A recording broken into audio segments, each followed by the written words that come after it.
Bismillahirrahmanirrahim. Assalamualaikum warahmatullahi wabarakatuh. Alhamdulillahilladzi ja'alana wa iyyakum minal barinal muhsinin wal qa'imina bihuquqillahi ta'ala. Wassalatu wassalamu ala asrafil anbiya'i wal mursalin sayyidina wa habibina wa syafi'ina rasulillah wa maulana Muhammadin wa ala alihi wa ashabihi wa azwaji wa zurriyatihi ajmain, amma ba'du. Sahabat yang dimuliakan oleh Allah Subhanahu wa ta'ala, pada kesempatan kali ini kita akan membahas sedikit suatu tema tentang yang namanya Hari Ibu. Di dalam ayat Al-Qur'anul Karim, Allah Subhanahu wa ta'ala telah menjelaskan, A'udzubillahi minasyaitonirrajim. Bismillahirrahmanirrahim. Wa qada rabbuka alla ta'budu illa iyyah wa bil walidaini ihsana imma yablughannal kibara ahaduhuma aw kilahuma fala taqul lahumā uffin wa la tanharhumā wa qul lahumā qawlan karīmā. Allah Subhanahu wa ta'ala menjelaskan di dalam ayat ini, dan Allah Subhanahu wa ta'ala mengutamakan yang namanya berbakti kepada ibu, berbakti kepada kedua orang tua, setelah Allah Subhanahu wa ta'ala memerintahkan kita untuk beribadah dan menyembah kepadanya.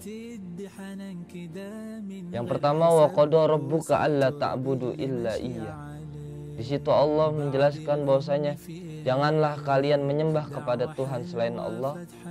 Yang kedua, wa bil walidaini ihsana, dan berbaktilah kalian kepada kedua orang tua kalian. Berbakti kepada kedua orang tua kalian itu suatu kewajiban dari Allah Subhanahu wa ta'ala, terlebih berbakti kepada seorang ibu. Karena kenapa?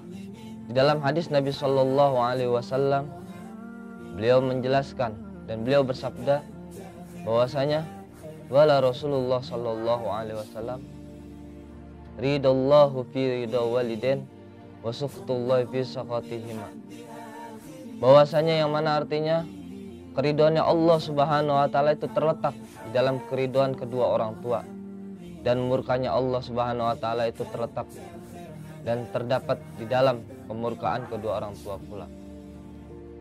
Kesimpulan di dalam hadis tersebut bahwasanya kalau orang tua sudah murka kepada kita, di situ Allah juga sudah murka.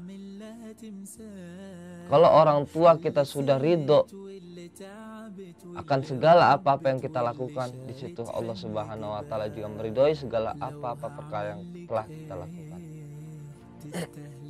Dan masih banyak hadis dan qaul yang mengatakan tentang fadilah, keutamaan berbakti kepada kedua orang tua, dan juga banyak hadis Nabi Shallallahu alaihi wasallam yang mengecam tentang seseorang anak yang durhaka kepada kedua orang tua. Di dalam hadis Nabi Shallallahu alaihi wasallam, beliau mengutamakan yang namanya berbakti kepada kedua orang tua daripada berjihad di jalan Allah Subhanahu wa ta'ala. Nabi Shallallahu alaihi wasallam bersabda, qala Rasulullah Shallallahu alaihi wasallam, ayul a'mali ahabbu ilallah ta'ala. Seorang sahabat bertanya kepada Nabi Shallallahu alaihi wasallam, suatu perkara amal apakah yang paling dicintai di sisi Allah Subhanahu wa ta'ala?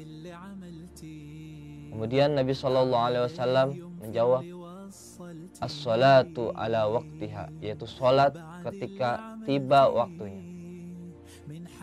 Suma'ayun ya Rasulullah.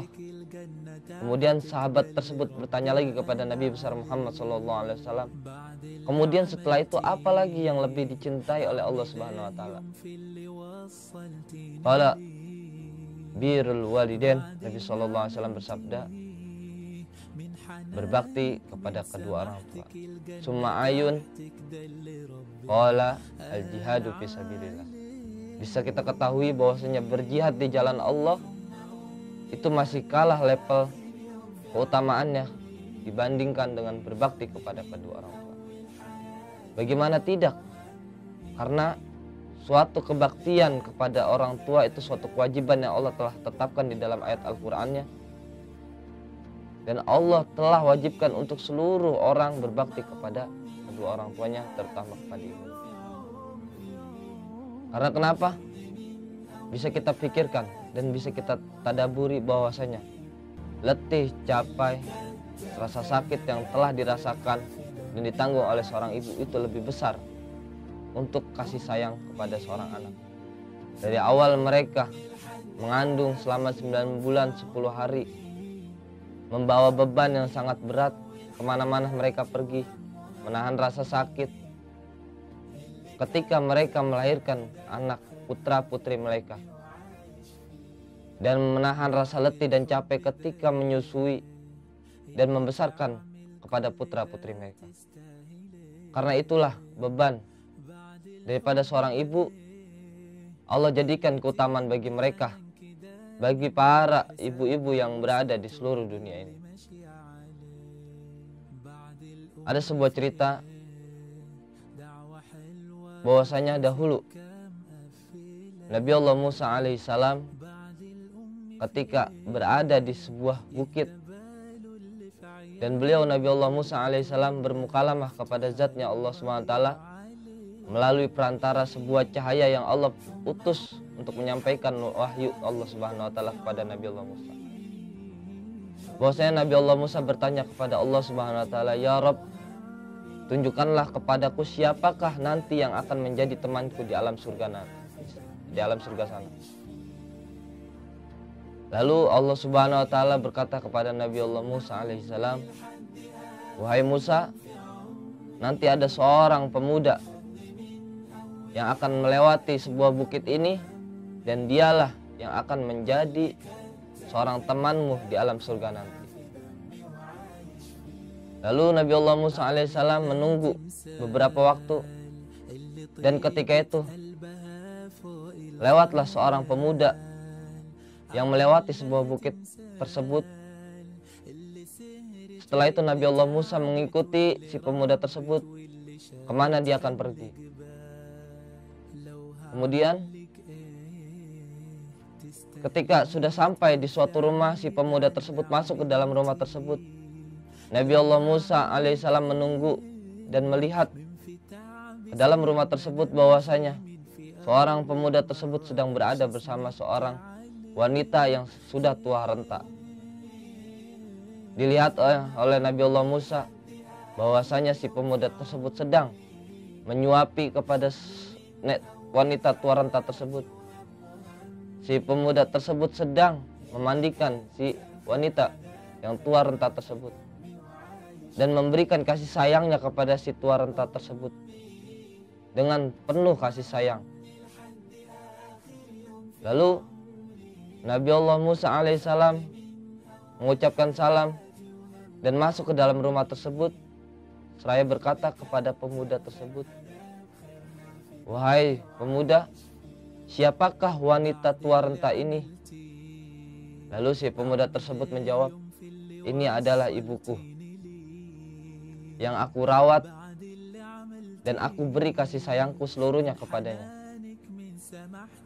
Sembari si pemuda tersebut menyuapi sebuah makanan ke dalam mulut ibunya, Nabi Allah Musa mendengar dengan kuping beliau sesuatu yang keluar daripada lisan ibu tersebut yang berbunyi, "Allahumma ja'al waladi rafiqan Musa fil jannah." Lalu Nabi Allah Musa alaihissalam memberi kabar gembira kepada si pemuda tersebut, dan beliau seraya berkata, "Wahai pemuda, bergembiralah oleh engkau bahwasanya aku adalah Musa bin Imran yang akan menjadi temanmu kelak nanti di alam surga.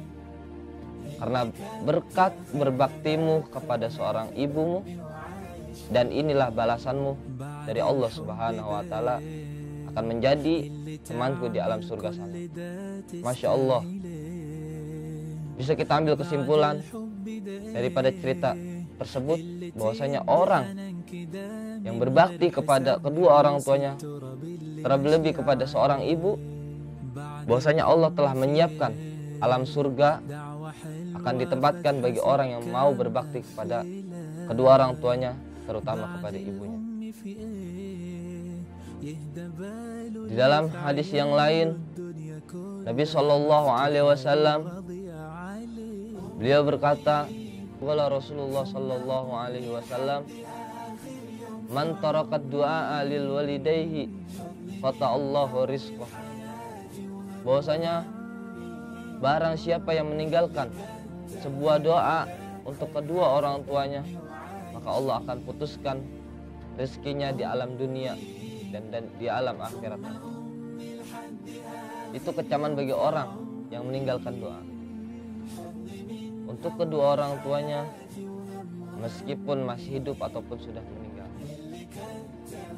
Bagi yang masih hidup, marilah kita berbakti kepadanya dengan penuh kasih sayang, dengan penuh seluruh pengorbanan, baik dengan harta, tenaga, dan seluruhnya kita curahkan kepada orang tua kita, terlebih-lebih kepada ibu kita. Dan bagi yang orang tuanya sudah meninggal, mari kita doakan mereka, mari kita berbakti kepada mereka melalui doa-doa kita. Karena nggak ada suatu amal yang terputus terkecuali doa seorang anak kepada ibunya. Nabi SAW bersabda, "Kullu amalin ibnu Adam in qata'at illa min salasin."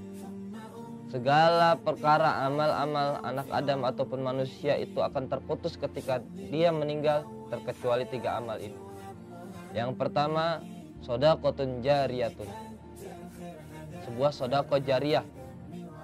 Yang kedua, wa ilmun yuntafa'u bihi, dan suatu ilmu yang memberikan kemanfaatan bagi dirinya sendiri.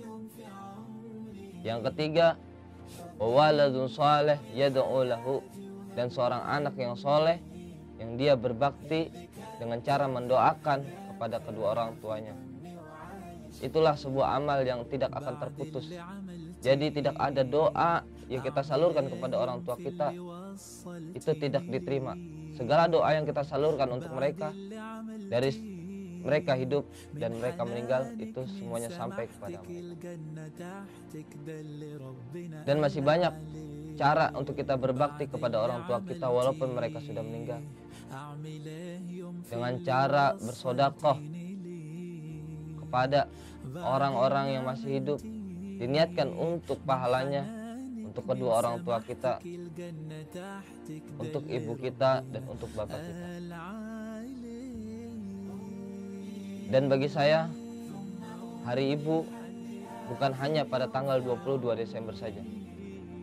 Menurut saya, Hari Ibu ada di sepanjang masa, Hari Ibu ada di sepanjang waktu, Hari Ibu ada kapan saja. Dan mari kita berdoa untuk orang tua kita, terutama untuk ibu kita, agar diberikan kesehatan, panjang umur. Dan bagi orang-orang tua kita yang sudah meninggal, kita doakan agar ditempatkan oleh Allah Subhanahu wa taala di tempat yang layak di surganya Allah Subhanahu wa taala. Hanya ini saja yang bisa saya sampaikan. Hadanallahu wa iyyakum ajmain. Wassalamualaikum warahmatullahi taala wabarakatuh.